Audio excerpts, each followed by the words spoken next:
Spider-Man, perhaps one of the most timeless heroes alongside Superman, Batman, and the Ninja Turtles. Throw a stone and you'll find generations of different shows and other media starring these characters. Spider-Man himself has quite a history. From a corny classic, to an icon of the 90s, to a forgotten mature outing, to a cultural icon screwed over by buyouts, to a show that might have been unfairly overhated due to things out of its control, and so on. Every generation has their Spider-Man show. This time around, we have a modern take brought to you by the same studio that made the fantastic X-Men '97. But with the many modernized changes and drastically different friend group, how different is this Peter from other Parkers? And how big of a difference does his lack of an Uncle Ben during this crucial part of his life affect him? Hey team, Phantom Skull the Super Security VTuber here, and today we're looking at the young Parker from your friendly neighborhood Spider-Man to analyze how well this hapless teen measures up as the new generation's wall crawler. We'll also be seeing how the show makes Uncle Ben being out of Peter's life pre-Spider-Bite a plot point instead of an afterthought. Not to mention we'll be talking about his morally questionable father figure Norman and his attempts to be a Palpatine to his Anakin. Remember to never trust corpos, kids. Look out! Here comes the spoilers, man.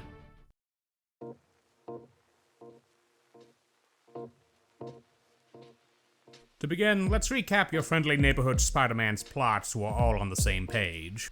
Our adventure begins with an un-Spider-Bit Peter Parker beginning his first day at Midtown High School. We learn here that Uncle Ben has already died due to medical reasons, and soon a portal opens up showing Dr. Strange fighting a venom-like monster. Interestingly, nobody seems to know who Doctor Strange is in this universe, yet. And after dealing with the monster, a familiar spider drops out of the portal and bites our young Parker. Oh boy, Miguel O'Hara isn't going to be happy about this happening again. 3 months, a change of schools, and an origin story cut later, we follow post-Bite Peter who continues the classic dynamic of the wall crawler trying, and failing, to balance his early heroics and his school and personal life. After almost botching an important internship due to his inability to say no to heroics, he soon finds himself in deeper water when tech billionaire Norman Osborne discovers his secret identity. Seemingly wanting to help guide him as thanks for saving his son Harry, Norman helps Peter upgrade his tech and the two attempt to save New York from a rise in super tech armed criminals being supplied by a beautifully comics accurate Doc Ock. But as the glamour of superheroics start to fade as the sobering and dangerous reality of his profession rears its ugly head, alongside Norman revealing to be more sinister and self-serving than he lets on, our young hero needs to come to a crossroads with his choices and his future. Well, Peter at least was able to thankfully avoid controversy before his show even premiered, unlike X-Men '97, right? Oh. Ah, damn it, it's concerning this happened twice in a row with the studio. Peter in this show on the surface feels like a rather sauceless version of our trauma magnet hero. This version of Peter lost Uncle Ben pre-Bite and to undisclosed medical issues, seems to lack the early years bullying victimhood of other Parkers, and in general seems like a rather normal, lovable kid who cannot multitask or organize his responsibilities to save his life. Hudson provides a rather raspy but still youthful vibe to the high school Peter that fits well. I'm still getting used to him, but he does at least match the freshman hero well. Friendly Spider-Man is a youthful hot mess. He makes a lot of mistakes, poor choices, and often has to screw up multiple times till he gets it right. So a pretty average teenager. But even then, this version of Peter is a good kid who wants to do right the best he can. But that mentality can and does get tested when shit gets real later on in the season. Though I'll be honest, out of all the changes, the drastic shake-up to his origins has been one of the biggest issues of mine. While I get there's origin fatigue for characters who've had their backstories adapted multiple times, but the trend of basically making Uncle Ben a footnote in Spidey's life in the MCU has been frustrating for me. A lot of Spider-Man's flaws, drive, and self-sacrifice are tied to his rough origin story.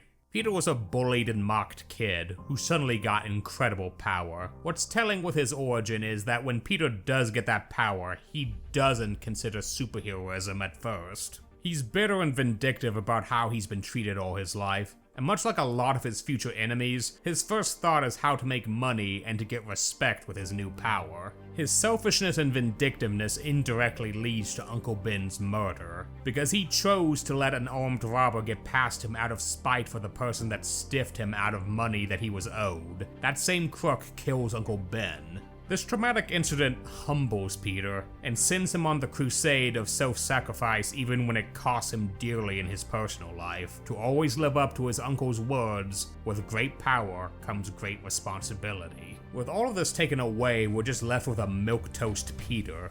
I don't really see much of his motivations beyond bland, generic hero writing and none of the nuance that makes Spidey so iconic. This isn't to say Spider-Man needs to be a suffering magnet, which is a problem on the opposite side of the coin, and I do appreciate that the jocks this time around are chill dudes and not stereotypical thugs, but something just feels missing with this Spidey.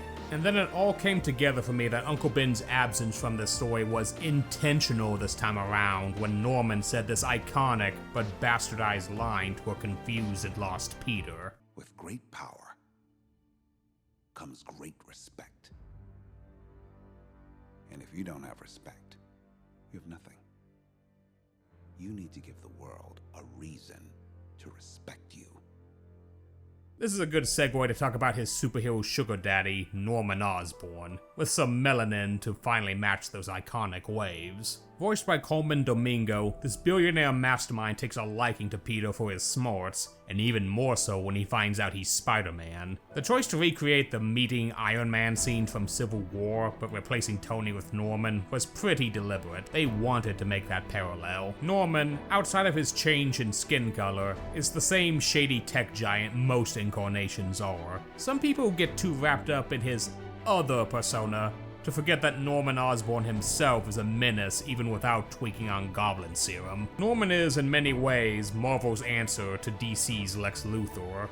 A brilliant and ruthless CEO who can keep superheroes on their toes without their glider and pumpkin bombs. While his plans to sponsor and mentor the young wallcrawler seem genuine, Nico isn't off when she mentions, "Nobody gets that rich without doing some shady dealings." Truthfully, if this was someone's first Spider-Man media without any past lore experience, they would not be off in finding this Norman as legitimately honest at first.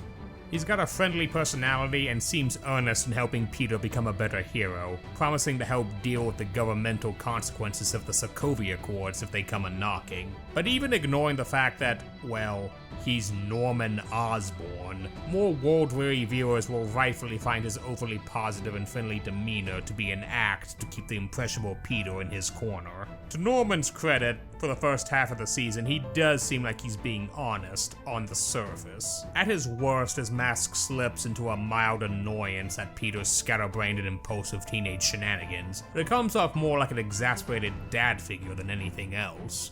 But as the season drags on, it becomes increasingly clear that the Norman viewers and Peter see is a mask. Bit by bit, he shows the self-serving and manipulative corpo scumbag he really is. He's eager to get into the controlled superhero business, boasting to Secretary Ross of having Spider-Man in his pocket, and trying to sell his admittedly doctored details to the government. Also, when Peter is severely injured fighting Scorpion, he very pointedly takes samples of Peter's blood without his consent to monetize his powers. And that's not even getting into him ignoring the obvious signs of Peter suffering from PTSD, which would almost lead Peter down a dark path at the end of the season if not for Lonnie. When confronting a bitter Otto in prison, he can't help but gleefully rub it in that he has complete control of all of his inventions, and can legally claim them as his own without having to pay him. Otto's rant towards Norman taking credit and ownership for his work was also the core reason for the two's frigid rivalry. And then the projects he had Peter's youth think tank group working on all season, they were all intended to help with his wannabe Stargate project without disclosing this to them. He tricked minors into using their work for a project they didn't know or agree to, take ownership of it, with only a half-hearted promise of them getting their due after. I'm sure many a tech person has heard that line before. Despite all the talk, Norman is still up to his old tricks. However, he's at the very least a scumbag with layers. While he's pretty absent in his son Harry's life, he seems less verbally abusive towards him like other Osborns. And while he's very carefully manipulating and using Peter for his own benefit, he does care about him on some level, both choosing not to dox him to the government by using one of his employees, and rescuing him from his first Scorpion fight, having a discreet medical team treat him, and provided a good cover story for his injuries for the sake of his secret identity. Though again, he clearly overlooks the distressed mental state of a teenager who almost brutally died to a deranged Scorpion-themed gangster. But then again, he does pay his interns, which basically makes him a saint by the 6 feet under standards of the average tech bro. By the end of the season, it becomes clear that even with layers, Norman is still the same rotten goblin we love to hate. So while I'm waiting for the other shoe to drop, or pumpkin bomb in this case, I am eager to see what morally gray to sinister things Mr. Osborne has cooking. Some might question me focusing so much on Norman when this video is about Peter, but the relationship is important to this show's characterization of the friendly neighborhood Spider-Man, because it becomes very clear that Peter is trying to have Norman fill that Uncle Ben-shaped hole in his heart. So this is a good time to circle back to our boy. I will say personally the choice to excise early Peter's bitter antisocial jerk mentality is a bit of a loss, especially for this current era. I'm not saying making him a sweet kid from the get-go is a bad thing though. In a vacuum, Friendly Neighborhood's Peter is a positive and empathetic kid, but we have a lot of those types running around. I mentioned it earlier, but it's a crucial point in early Peter's life that he had the same mentality as many of his villains. Bitter, angry at the world and thinking it owed him for his suffering, and immediately considered personal gain and payback with his new powers instead of heroics, only for Uncle Ben's murder to humble him to the path of the hero. Peter was just as capable of being a Rhino or Electro, but chose to be better than that, and I think losing that does hurt in this day and age. Nowadays, a lot of young men feel lost and confused like Peter, and can even fall into bitterness about their lots in life, which unfortunately leads them to falling for the bullshit from Norman Osborn's in real life. Peter being an empathetic paragon is nice, but personally seeing a hero be shitty but showing he can learn to be better than his own spite is a type of hero kids need these days. But that's a subjective take on my part, so take it with a grain of salt. While this Peter lacks the common background of bitter, antisocial loner that's humbled by traumatic guilt tied to Uncle Ben, it's clear he still misses him and his guidance, and his passing so early in this Peter's life shows a distinct change in his circumstances and personality. He attaches a lot of his worth and value to impressing and making Norman proud, very much feeling both indebted to him for his opportunities and seeing a long missing father figure in him. Before we continue, I do want to be clear that I'm not saying that Peter specifically needed a father figure only to help with his problems in development. Because one, that mentality is often a bullshit dog whistle used by knuckle-draggers to disparage and rally against same-sex couples being allowed to adopt children. And two, it does a massive disservice to Aunt May and single mothers in general. May often doesn't get her due for Spider-Man being one of New York's finest heroes compared to her late husband, in my opinion. Despite his passing and their clear financial struggles, Friendly Neighborhood May still did what she could to support Peter and give him a loving home. And even with Peter's shortcomings, he's still a kind, empathetic, and sweet kid who thinks of others when he's not overthinking everything else. And it's clear May is the one to thank for this Spidey being a sweetheart and not needing a traumatic parental figure death and guilt complex to instill it. But even then, Uncle Ben provided his own parental guidance to the young Parker he desperately needed, and thanks to his undisclosed medical illness, was taken far too soon from his life, and now missing all parental father figures that he knows of. So his wish to learn under and impress Norman makes sense.